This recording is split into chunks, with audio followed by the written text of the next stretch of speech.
అలాగే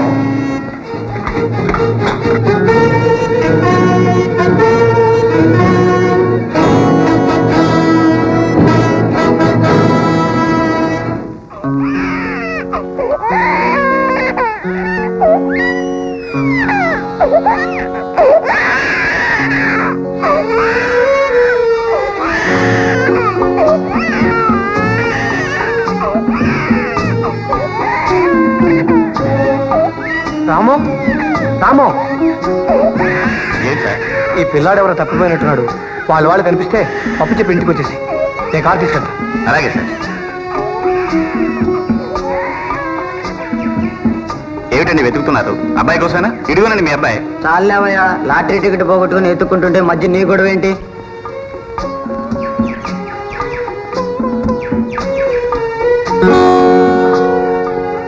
బాబు బాబు ఎక్కడికి వెళ్ళారా బాబు? ఏమైపోయారా బాబు?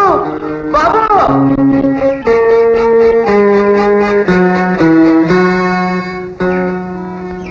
ఏమండి, ఈ కుర్రాడు ఎవరో మీకు తెలుసా? తెలీదు.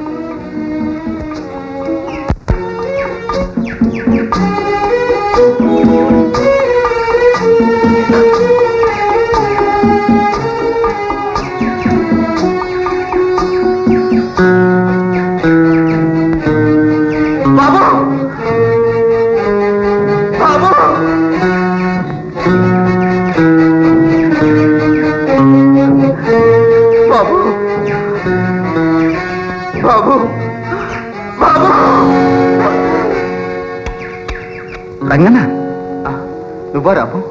వీడు నీకెక్కడ దొరికాడు? నీ అబ్బాయేనా? అవును రాము, కొంచెం కునుకు పట్టింది. కళ్ళు తెరిచి చూసేటప్పటికే లేడు. గుండె ఆగిపోయింది. దేవుళ్ళ వచ్చి కాపాడావు. ఏమిటి రంగన్న ఇలా అయిపోయావు? బిడ్డనే తీసుకు బయలుదేరేవే.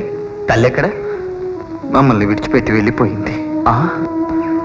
నా బ్రతికే అంధకారం అయిపోయింది. అన్ని ఊళ్ళో తిరిగి ఇక్కడికి చేరాను. మంచి చోటుకే చేరావు. నీ దేవలు ఇక్కడ మేము కులాసాగానే ఉన్నాం. అమ్మగారు బాగున్నారా? కాలం చేసింది రంగన్న. రంగన్న, ఇంటికి వెళ్ళి మాట్లాడుకుందాం. రా రంగన్న.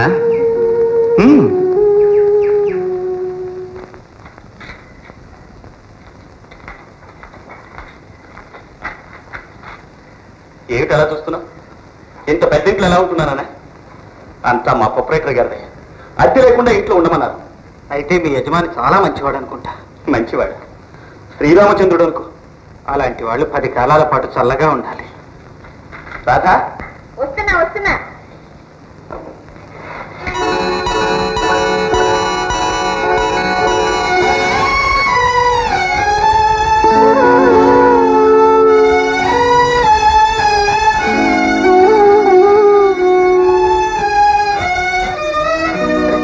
ఏమిటి రంగన్నా అలా చూస్తావు?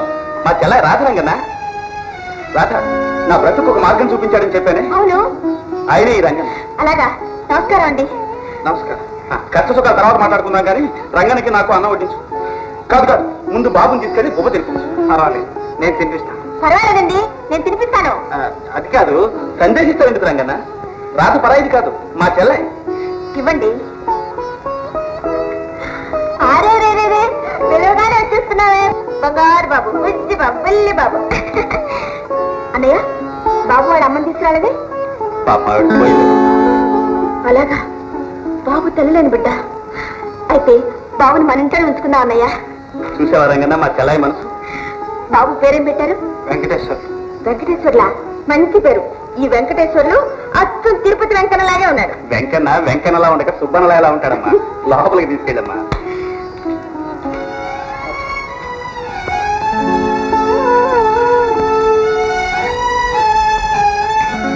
పద రంగన్న, స్నానం చేద్దాం. రంగన్న, ఏమిటది? ఎప్పుడు చూసినా ఏదో ఆలోచిస్తూ ఉంటాం. నువ్వే చెప్పేవాడు కదా, జీవితంలో చీకటి కొన్నాళ్ళు, వెలుగు కొన్నాళ్ళు. అలాంటిది నువ్వే బెంగపడిపోతే ఎలా? అదేమీ లేదు.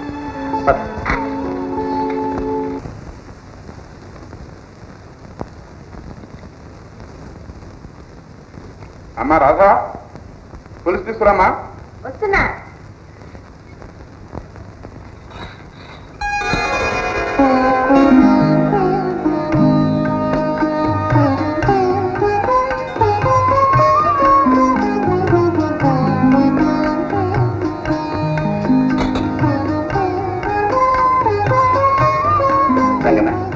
కావాలి అదే ఏం మా రాతమ్మ వంట చేసిందంటే నలభీమ పాకంలో ఉంటుంది. బాగున్నాయా?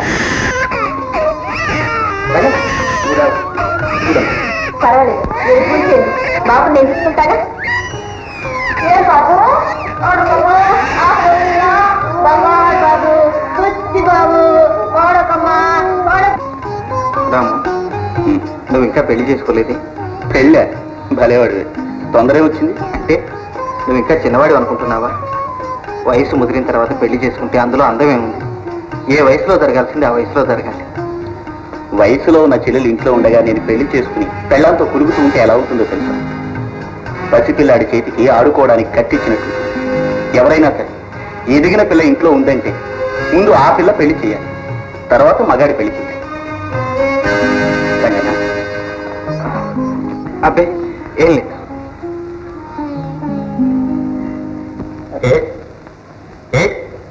Thank you.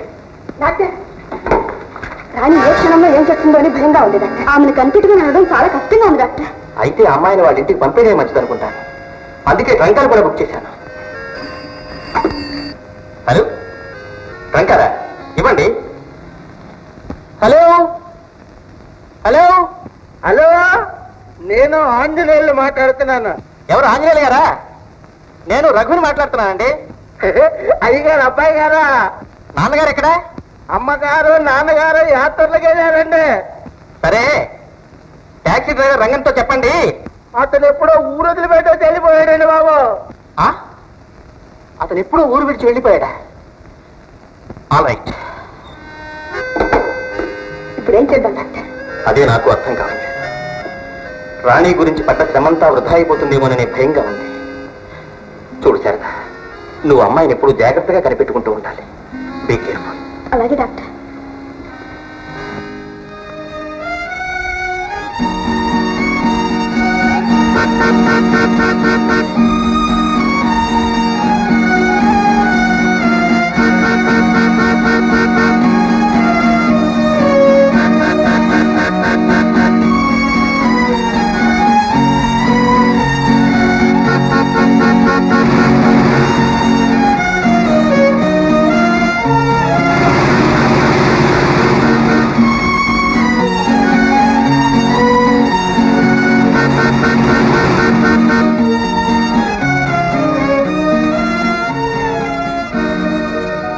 రంగన, ఇంత ఎండలో ఎక్కడికి తిరిగి వస్తున్నావు? ఏదైనా పని దొరుకుతుందేమోనని. అంటే నాతో మాట మాత్రం ఆయన చెప్పకుండా నువ్వు పని కోసం తిరిగి వస్తున్నావు అనమాట. రంగన, ఇంతకాలం నువ్వు కష్టాల్లో నలిగావు, బాధలతో కృంగిపోయావు. కొంతకాలమైనా ఏ బాధరబందీ లేకుండా నువ్వు ప్రశాంతంగా ఉండాలని నా కోరిక. ఇక నుంచి నాతో చెప్పకుండా నువ్వు ఇల్లు కదిలి వెళ్ళడానికి వీలే. రామ్, నువ్వు నా మీద చూపిస్తున్న అభిమానానికి నేనెంతో ఆనందిస్తున్నా. కానీ ఊరికే తిరిగి కూర్చోవడం నాకు ఇష్టం.